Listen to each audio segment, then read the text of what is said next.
You've touched upon so many aspects, and I think one of my favorite topics, and I'm sure a lot of listeners' favorite topic would be to, dig a little deeper in Meta. But before we do that, maybe if you could quickly tell us, maybe top 5, top 3 metrics, which as a CFO, you are, already say maybe gauging, measuring for your teams when you're saying, hey, this digital transformation program is successful or is not.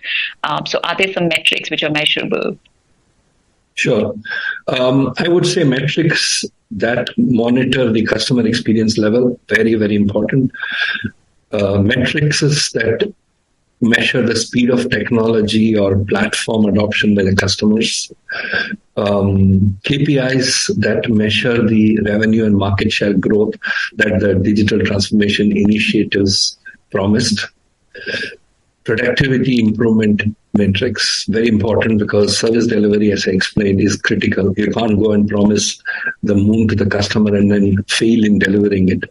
And of course, the most important balancing factor is the EBITDA growth. After all this, if your EBITDA, which is the profitability, doesn't grow, then sometimes your board is not going to be too happy. So I think I'm keeping it very simple here. But one more thing that is very important that I wanted to touch upon, which is not really captured in metrics, but that is successful transformation, whether it is business transformation or digital transformation, require a very diverse and inclusive work culture.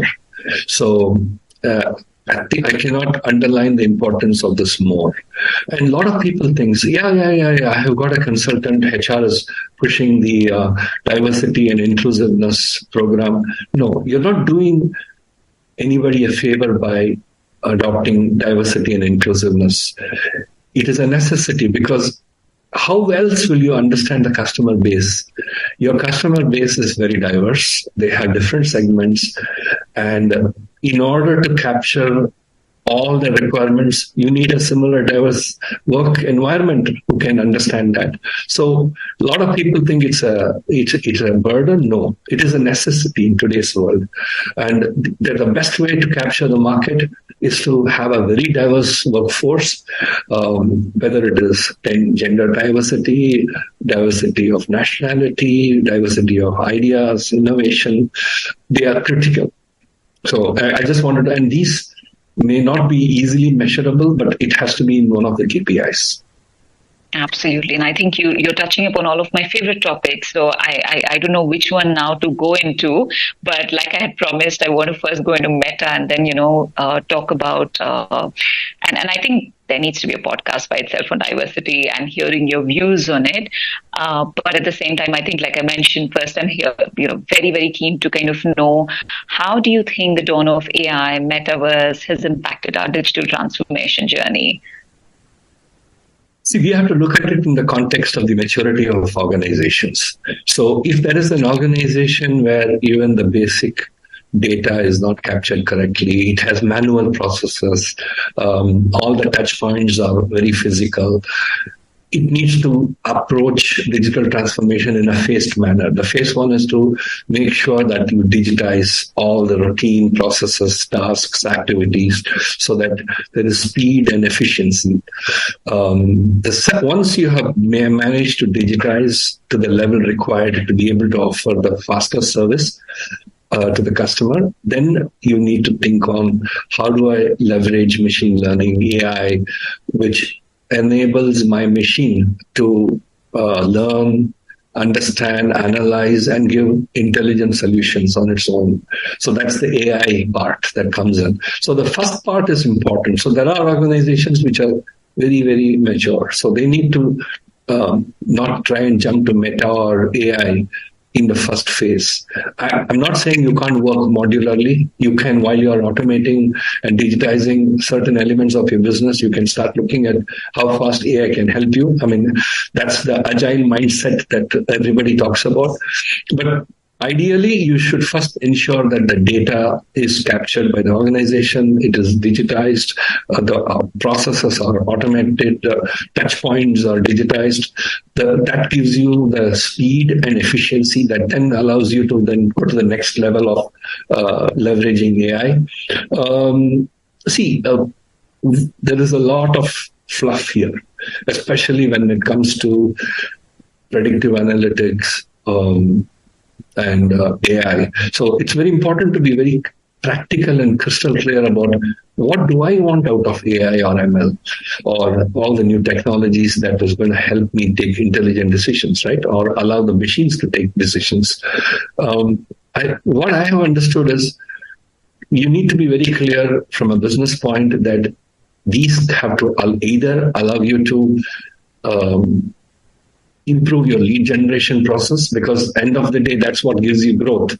So you have to know how to leverage AI in a way that your lead generation bucket really represents your target market rather than the current processes. That's an area, if a company focuses like that, I have seen huge results because the organizations that I work for did that. They were very practical in saying, I'm not going to go after 20 use cases. I look for 3. One, a use case on how do I improve my lead generation capability and ensure that the full global market is properly addressed, tapped. The second area that I have seen successfully done is churn analytics, understanding and analyzing the customer personas and understanding why they are leaving us. How can we improve the customer service? AI can play a big role there. So companies which kind of use this in a very practical and measurable way succeed. I mean, this is my experience. Now, on the world of Meta is a huge segment by itself. But I'll give you some very interesting uses that I have seen physically in the recent times in the Middle East. Let's start off with. I know that universities here are actually using AI to set question papers and even and make sure that the answers are corrected using AI. So this gives you efficiency, speed. I saw the Carrefour City cashless stores where you just, once you're registered, you just walk in, pick up your stuff, and you go away, and you're billed automatically. In the entertainment field, there is so much of AI coming in. New songs are being sung using the voice of the old classical singers. In the world of high finance, companies which has complicated contracts, AI is used to read the contracts and interpret the revenue recognition processes correctly and make sure that the revenue is recognized at the right time based on the contractual nuances. Marketing content creation is a huge ocean where AI is being leveraged. So it is really being used. I mean, wherever I go, AI is really being used well, and the potential to tap into it is huge. On the world of metaverse, I would say we've seen use cases already in gaming, education, retail, architecture, healthcare, social media, and it's just going to go exponentially up. Absolutely, and I think this is the only way up now. That's how I see it.